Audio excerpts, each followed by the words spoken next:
Made Victorious is the final part of our series, Why God Became Man. Be confident in Satan's coming defeat. Christmas marks an ending, the beginning of the end of the reign of Satan.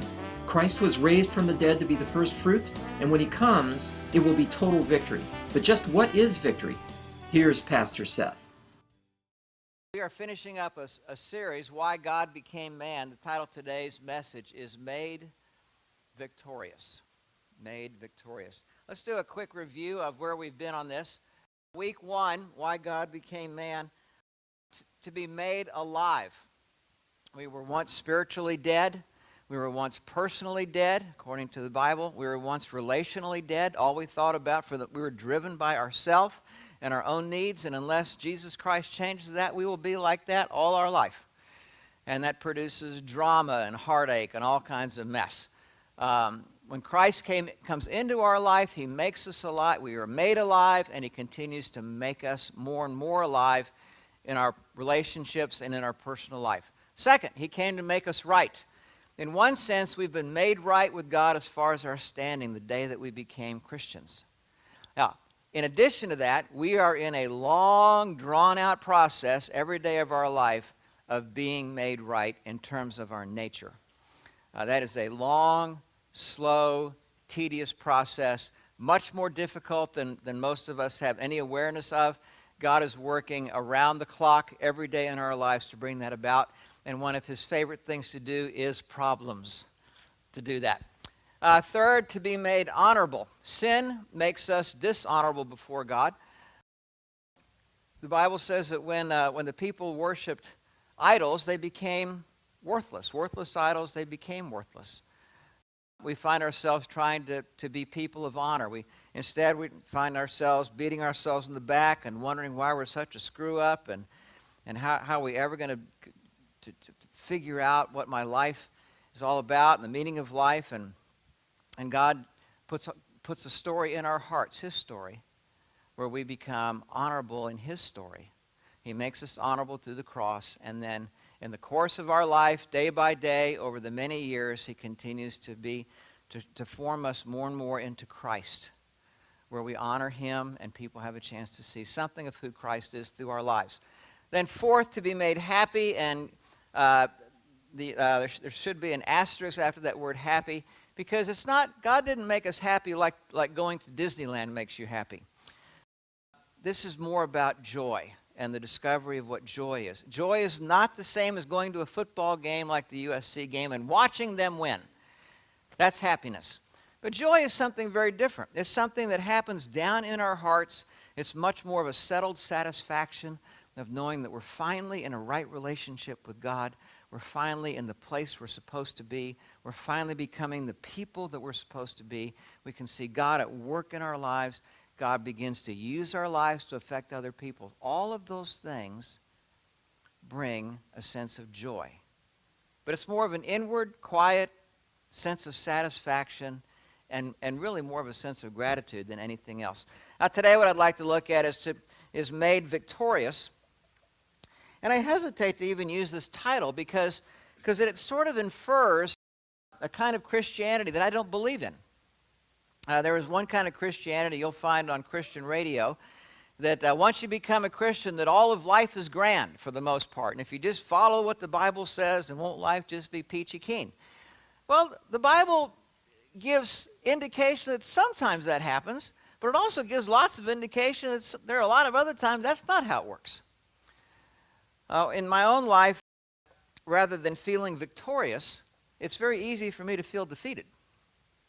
Rather than thinking I'm making such great progress with the Lord, sometimes it seems like I'm just stuck in a swamp, and the progress I'm making is, oh, so slow, just slogging along.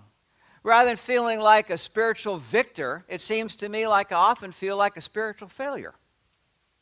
Instead of being victorious, it seems like I'm more often defeated. What does it mean that we've been made victorious? What does that mean? Yesterday, I was sort of reminded of this. I did a little soccer camp for several of our families on our team. and invited all the siblings to come. And so we had about an hour of fun and practice and games and stuff like that. And then I had bought 2 quarts of my son's homemade ice cream, cookies and cream ice cream. And we had a make-your-own Sundays thing for these little 6 and 7-year-olds and the siblings. You know, sprinkles and gummy bears and M&Ms. And I forgot the hot fudge. I left it at home. I wasn't all that disappointed that I left it at home.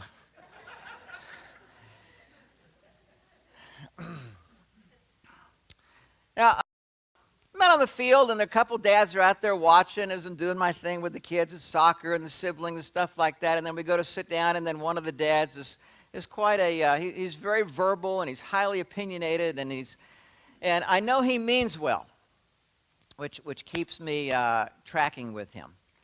But sometimes he can be one of these people who are just sort of overbearing and overwhelming. When we got all done, I was walking my stuff back to the car, and one of the other dads was there helping me carry my stuff back, and he said, "You know, Seth, I got to tell you, you are one patient man." And I was really surprised by that. I really didn't know. Was he talking about being on the field with all those kids for an hour? Was he talking about just being with the adults? And maybe then I thought, well, I think he's thinking about all that. And then my next thought went to, I haven't always been that way. And I told him, I said, when I was in college, I had a ferocious, out-of-control temper. And he looked at me like he could hardly tell, "Are you the same person?" I said, "Now, that's 40 years ago. But God's done a lot of work in my life in this area." But it's not the kind of work that just suddenly I woke up and had a particular couple verses that thought, "Okay, now I got it. Now I'm good to go." Wasn't like that at all. It has been one long, slow, steady climb. But that climb, sometimes I'm making progress, and sometimes it feels like I'm falling right back to where I started. And it's making progress again, and sometimes it feels like I'm getting right back to where I started. Now, what I assume is happening is that part of the process of becoming victorious is being defeated. And instead of being defeated in my spirit about that, to come to a place where I hate sin and I hate self-centeredness more than I have before. That's the road to being victorious. It's such a paradox. It often feels like defeat, but it's the road to victory. It's the road to change. Okay, now let's look at a few verses in our handout. 1 John 3:8 is our main verse for this week. The reason the Son of God appeared, Christmas message here, was to destroy the works of the devil. The past works of the devil, current works of the devil, and the works of the devil that he's wanting to do in your life on a go-forward basis. And 1 John 4:4, "You, dear children," he's talking to Christians now, "are from God and have overcome them, because the one in you," meaning Christ, "is greater than the one who is in the world," meaning Satan. So it's not just that Jesus Christ came to destroy the works of the devil, 1 John 3:8, but he also came to do that in your life. And for you to see victory over Satan, where in the past Satan has been victorious over you. Our enemy. Who is our enemy? 1 Peter 5:8. Peter says, "Be sober." Now he's not talking to alcoholics here. He's saying the idea is be sober-minded. You need to be serious about something here. Don't let this one slip by. Be watchful. And the idea is every day. Watchful through the course of every day. Your adversary. Not just some little creature with horns and a red face and a pitchfork. Your adversary, the enemy, the devil, prowls around like a roaring lion. You ever see some of those History Channel or Discovery Channel with the lion lurking in the underbrush, stalking his prey? That's the picture here that Peter gives us of Satan. Around like a roaring lion, seeking someone to devour. We have somebody that would like to gobble you up and all that you hold dear and the people you hold dear, to destroy. Revelation 9:11 says, they have as king over them the angel of the bottomless pit. His name in Hebrew is Abaddon, and in Greek he is called Apollyon. Apollyon means the destroyer. Destroyer. Now sometimes that destruction happens in very overt ways that you can read about in the newspaper and hear on the news. But most of the time, it seems to me that the destroyer's work is done much more subtly. He's a whisperer. You will find yourself thinking that you're thinking to yourself thought like, I don't know if anybody at that church really cares about me. Why does that person always seem to turn the conversation to themselves? Or, I don't know if I'm really ever going to be a very good Christian. It seems like I'm just a constant screw-up. Now, those may be your thoughts. But if they are, somebody else is pouring some gasoline on those thoughts and helping to light a fire with those thoughts, so that those thoughts get burned into your identity, into your heart, to where you end up becoming that person defined by those beliefs, instead of defined by the beliefs that God has for us. That's his destruction. Revelation 12:10. I heard a loud voice in heaven saying, now have come the salvation and power and kingdom of our God and the authority of his Christ. For the accuser of our brothers, that's another name for Satan, the accuser of our brothers, who accuses them before our God day and night, has been hurled down. Now, what kind of work is going on here? We call this, in our culture, drama. Drama. Somebody says something, and what you think of is something like this. He meant to hurt me. She meant to hurt me. You draw the worst possible conclusion of what somebody did. Or you hear something like, man, that person, they're just driven by self. And you sort of dismiss whatever it is they're doing. Again, the worst possible motivation for something.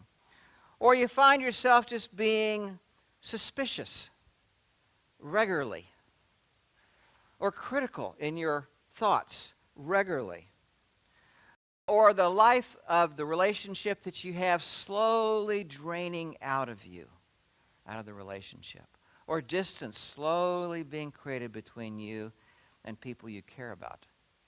This is the accuser of the brethren. This is the kind of work that Satan does, our enemy, to try to destroy us. On the inside of your handout, we have some good news. And that is Satan's coming defeat. In 1 John 3:8, the reason the Son of God appeared was to destroy the works of the devil. Now, Christmas is always a fun time for me. But when you normally think about Christian from the Bible's point of view, what we normally think about is it's at the beginning of God becoming man, the beginning of the incarnation, the beginning of the ministry that Jesus is going to have, and the ultimate defeat of Satan. And those things are always are true as well. But Christmas is always about an ending. It's also about an ending. Is that the reign of Satan here, the prince of darkness on this earth, the end has begun. It's just the beginning of the ending, but the end is begun. I am a World War II buff. One of my favorite times in World War II is D-Day. June 6, 1944.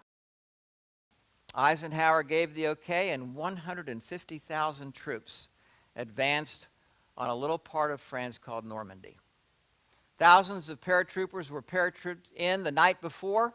Their job was to close up roads, take bridges, and try to keep Hitler's army, Rommel's Panzer Division especially, from reinforcing other parts of Normandy, which for the most part they did. And then those troops hit the beaches early morning, 5 different beaches at Normandy. Now, for a while, all those guys could do was they made it out of their out of the landing crafts. Not all of them did. Some of them drowned out there. Some of them were killed in their landing craft, but some made it actually to the beach. Some of those guys were killed. Some of those made it to a wall at the foot of the beach. And there's hills coming up, like you can imagine down here at Newport or Corona del Mar, hills where the enemy's up on the hills. The objective was to create a beachhead. If at the end of the day those soldiers are still stuck down there at the foot of the beach, they're going to get driven off. Those guys slowly made their way up those hills. The Rangers scaled about 100-foot cliffs, straight up with ropes. And they took those hills. A beachhead was established. More ships came in. Tanks were able to be unloaded. Army supplies, ammunition, hospital equipment, food. Beachhead was secured, and they moved inland. Now, that was January 6, 1944. You know what happened on May 7th, 1945? They call it VE Day, Victory Over Europe Day. That's only 11 months and 1 day later. But it all started, the most important day was D-Day, when a beachhead was established. Now, that's Christmas. A beachhead was established when that little baby was born. Now, the scriptures declare that Satan was not happy about this, and there are sort of two parallel stories that go on. The one we're more familiar with is Herod, who found out about this king of the Jews and wanted to do him in, and had every baby boy under 2 years old killed in Bethlehem. But the scriptures also describe sort of a mysterious thing of Satan going behind the scenes and trying to destroy the baby, the helpless little baby of Joseph and Mary. But he was stopped from doing so. It's a pretty amazing story. Satan's coming defeat was begun that day. Next, Satan will be driven out. Now, it's interesting to me how this happens. Adam and Eve had an opportunity when they were, as people, created holy and living in the Garden of Eden. They had an opportunity when Satan came to tempt them to do something that we rarely think about. That is, they could have shamed him, could have shamed Satan. They could have defeated him in his temptation. They could have said, "You're a moron. You had everything in heaven that you could have been there with God who loves you, and you rebelled just because of your pride and ego, and now you're coming to try to draw us into that same kind of foolishness and wickedness? No thanks." They could have said that, and Satan could have been rightfully shamed by their obedience, but that didn't happen. What could have happened was something like a weaker human being like Adam and Eve, though tempted by Satan, could have still obeyed. Whereas Satan, who was a far stronger creature, not tempted by anyone, still disobeyed himself and made a complete and utter fool of himself. But that didn't happen. Adam and Eve were tempted by Satan. They took the bait. And from that time on, Satan has been the prince of the power of the air of this world, the prince of darkness in our land. But in John 12, Jesus says that time is almost over. Now's the time for judgment on this world. The prince of this world will be driven out. Now, how does that happen? How is Satan going to be driven out of this world? Well, Jesus tells us the next step of this in the very next verse, verse 32. When I am lifted up from the earth, I will draw all men to myself. And here the idea of being lifted up, he's referring to the cross. When they nail me to that piece of wood and they lift that cross and they lift me up, that's going to be the time at which Satan is going to start to be defeated from this world. The little phrase, draw all men to myself, is not the, oh, people are going to be so enamored with me when they see me dying on the cross. They're just going to think, oh, he's loved me so much and he sacrificed. That's not what that word means. The word draw there is a picture of this. People are running away from God as quickly as they can to want to do their own thing. And Jesus Christ is reaching out and grabs us by the shirt collar or the nape of the neck and drags some of us back kicking and screaming, so to speak, to discover himself. It's not like we're all just a bunch of just wonderful spiritual clients. We're all rebels at heart. But this is going to happen. The cross is going to happen, and it's going to begin to draw us to himself. Now, one of the questions that people ask is about, why did it take a baby? Why did Jesus have to become fully human? I'm going to use the word, he became a man, meaning capital M man, but still fully man. Capital M man meaning he didn't sin and he didn't disobey. He fully obeyed God, different from us being men. Why did that have to happen? Why couldn't God have just said, wave a magic wand and say, I'm going to forgive people who will simply come to me? And the reason is, nobody would. Not a single soul. It had to be something else that would grab the attention of people. Paul says in Galatians 4:4, when the time had fully come, God sent his Son, born of a woman, born under the law.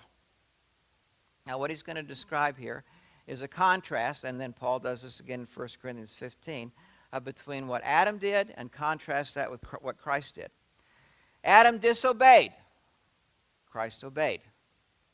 Adam sinned against God. Jesus Christ was holy towards God. Adam torpedoed all of our sinful human nature, making that a part of who we are. All of our inclinations are towards ourself first. Jesus came to transform our human nature. Through Adam's work, spiritual death became a part and parcel of life. We just don't care all that much about God. Maybe a little bit, but not all that much. That's spiritual death. Whereas what Jesus came to do was to give us spiritual rebirth and then spiritual life. Through Adam was brought forth physical death, and through Jesus was brought forth physical life and resurrection. 1 Corinthians 15, Paul continues the same idea. Christ has indeed been raised from the dead, the first fruits of those who have fallen asleep. Since death came through a man, again, an Adam and Jesus comparison and contrast. Since death came through a man, the resurrection of the dead comes also through a man. And here he means Jesus Christ, capital M, man. As in Adam all die, so in Christ all will be made alive, but each in his own turn. Christ the first fruits, then when he comes, those who belong to him. Then the end will come when he hands over the kingdom to God the Father after he has destroyed all dominion, authority, and power. He must reign until he has put all of Satan's enemies under his feet. Now, what he's saying is something like this. There was a time when Satan rebelled against God out of his own pride and ego, and he took off out of heaven. He was hurled out, and he was left here, and he came to man, and he defeated us. And every person since has had a sin nature. We are separated from God. That's our natural state of affairs, our natural nature. Now, what would happen if God just sort of waved his wand and forgave people? And let's assume that people saw that wand and they realized the meaning of it, and they said, oh, my gosh, I'm lost. But God wants to save me. Let's say that would happen. Now, what would Satan think? What Satan might think is, well, you got him in the long run, but I got him in the short run. I was the victor. And in some ways, that's still on my record. I'm the victor. Now, from God's point of view, I don't think God wants Satan to think that way. And he certainly doesn't want us to think that way about ourselves or about Satan as victorious. What does it mean for Satan to be defeated? Years ago, when I was in high school, I was not all that attendant to my father's advice. And one of the things that he had tried to give me advice on was driving. When it's rainy in Houston, the roads get slick. And I was driving one day, just making a left-hand turn. I got in the left-hand turn lane, and I got too close to the lady in front of me. I put on the brakes and skidded into the back of her car. Thankfully, we're not going very fast. We got out and we exchanged phone numbers and information. And I told her it was my fault. I knew it was my fault, and that I would pay for it. Now, I had no idea how I was going to pay for it. I had a part-time job, but I wasn't making very much money. And I figured this is going to be a lot of money.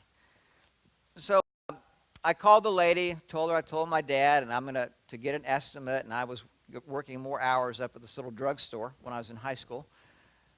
And I was working furiously. Of all things, you know what I was doing at this drugstore? I was a cook. I was a cook.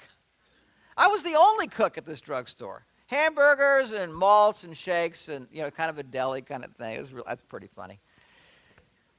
You know, eventually that place went out of business. Maybe there's a connection there. Hadn't really thought about that before. Now, when I got home, I told my father about that. I already knew what he was going to say. I already knew what he was going to say. Well, you're going to pay for it. Now, he could have paid for it. He could have paid for that very easily. Could have written a check right then. I suspect that what he did was he called the lady and told her that he was guaranteeing payment, but it was going to take his son a while to work and save up the money to pay her. That's what I suspect my father did, knowing him. But I didn't know that at the time, and so I was working a lot of hours and finally got the money together, and I went over to her house and gave her a check. Now think about this. What would have happened to me? What would have been the effect on me if I had said, Dad, could you just write a check? I don't have that kind of money. I can't do that. Would you just take care of it? Wave your magic wand and make it disappear. What effect would that have had on me? What would I have thought? Now, he didn't do that. Instead, he made me work my hours, earn the money, and go over there and hand the lady a check. What effect did that have on me? That was far better for me than the first one.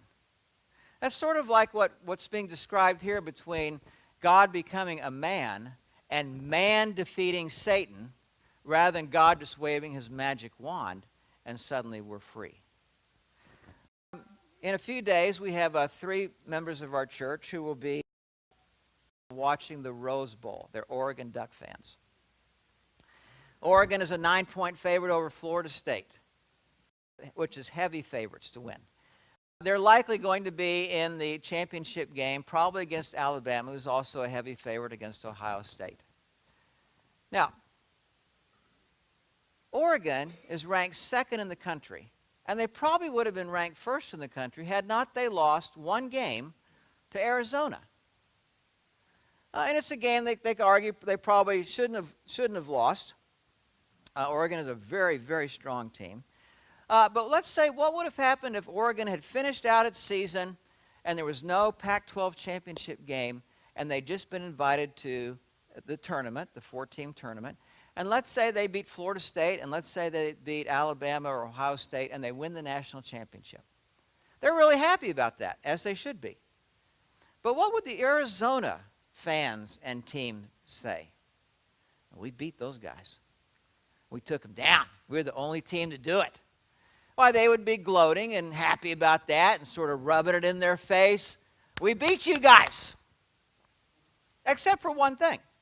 The Pac-12 instituted a championship game, and at the end of the season, about a month or so ago, Oregon had a chance to meet Arizona a second time. And this time, Oregon put Arizona in the ground. I mean, they destroyed these guys. It wasn't even close. It was so bad they let the women and kids out at halftime. Rated R for violence. Sorry, kids. We don't want you to see this. Not going to be pretty. Now, let's say Oregon goes ahead and wins the national championship. I don't think you're going to hear that much from the Arizona fans after the whipping that they took at the hands of Oregon. That's something of what Paul is arguing here and what God argues here and why Jesus came to earth. Because a man, capital M, came to defeat Satan where Satan once defeated man. You follow this? All the gloating that Satan could do, if he wanted to, is going to be destroyed. 1 John 3:8 again, the reason the Son of God appeared was to destroy the works of the devil. There was a mission trip that Jesus sent the disciples out on. And the beginning of the downfall of Satan is described in this mission trip. They come back from this little mission trip, and he tells these guys, I saw Satan fall like lightning from heaven. Now, these are just ordinary guys who are trying to take the mission of Christ, the love of Christ, the light of Christ to the people that are in a dark world. And from Jesus' point of view, there's something going on in the spiritual realm that's pretty amazing. Satan is hightailing it. He says, I've given you authority, meaning the disciples, to trample on snakes and scorpions. Now, he's not talking about physical scorpions and snakes.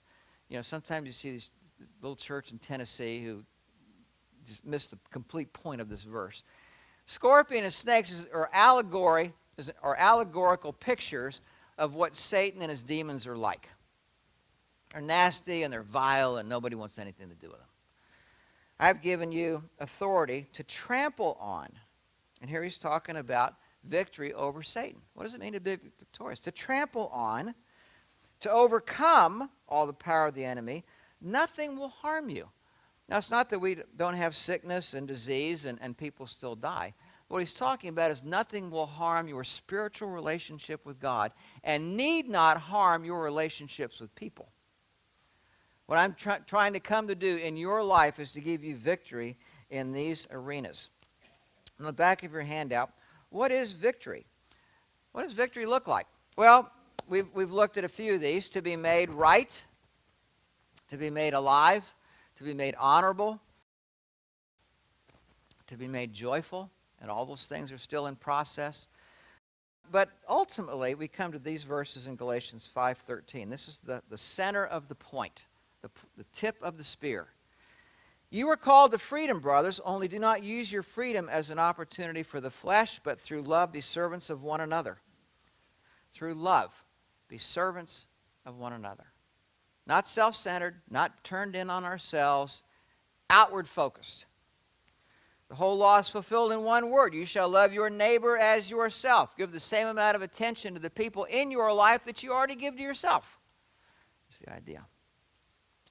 But if you bite and devour one another, take heed that you are not consumed by one another. I read that verse and I think about the old Pac-Man game. Little guys going along, munching up those little dots. Yeah, that's what he's describing us as. If we won't let Jesus Christ be the Lord of our life, we're going to do that to the people in our lives. Gobble up the little dots in their life. Unstoppable. Now, what would motivate Jesus to come? Why would he come? Except to love us. That's one thing we usually think of. But he could also see a people where his love would be in us. And he could envision a day where his love would be streaming through us out to other people. And there's a kind of people who are created, who are formed, who are enjoying that kind of Trinitarian love with one another. Dear friends, John says, let us love one another. Love comes from God. Everyone who loves has been born of God and knows God. Whoever does not love does not know God, because God is love. This is how God showed his love among us. He sent his one and only Son into the world that we might live through him. That's the Christmas message. Sent his one and only Son into the world that we might live through him. This is love, not that we love God, that he loved us and sent his Son as an atoning sacrifice for our sin.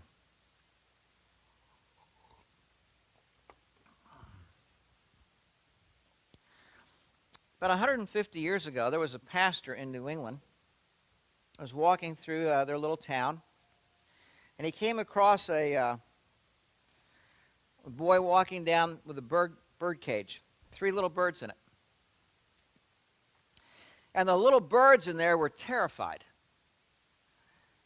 Little boy had one of those little impish grins on his face like he was up to no good. And the pastor said to him, what are you going to do with those birds? He said, I'm going to have fun with those birds. He said, I'm going to tease them. I'm going to start plucking out their feathers. And I'm going to start to get them to fight with one another inside that bird cage. Oh.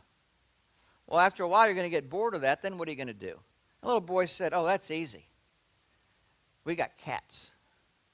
And our cats love little birds.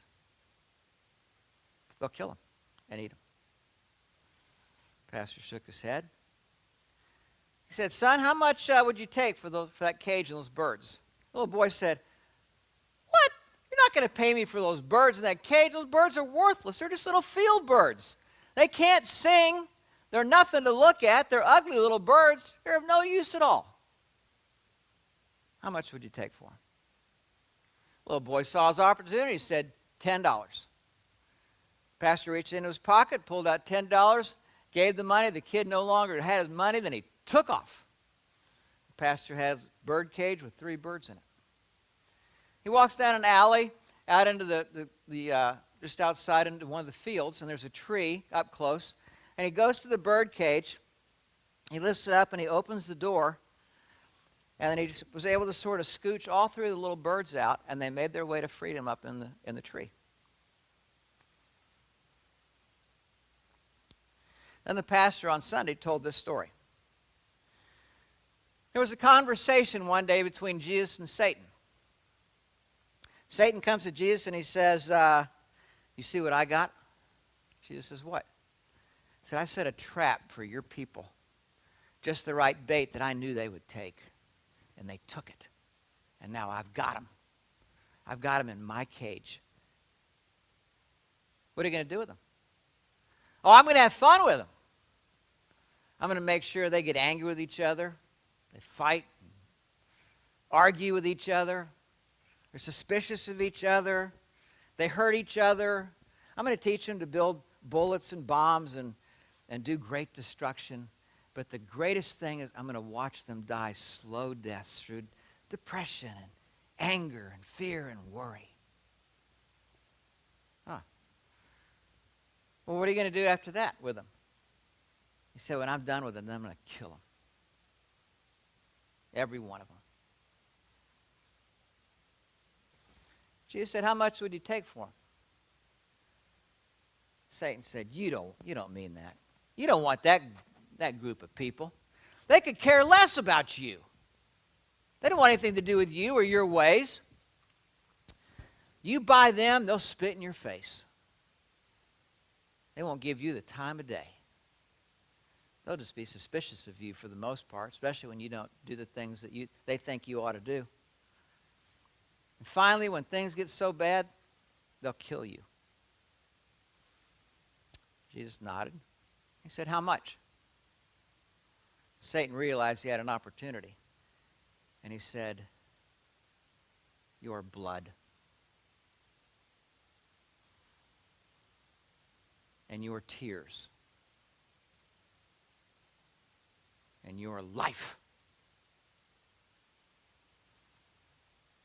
To which Jesus said, done. This is the Christmas story. Let's pray together.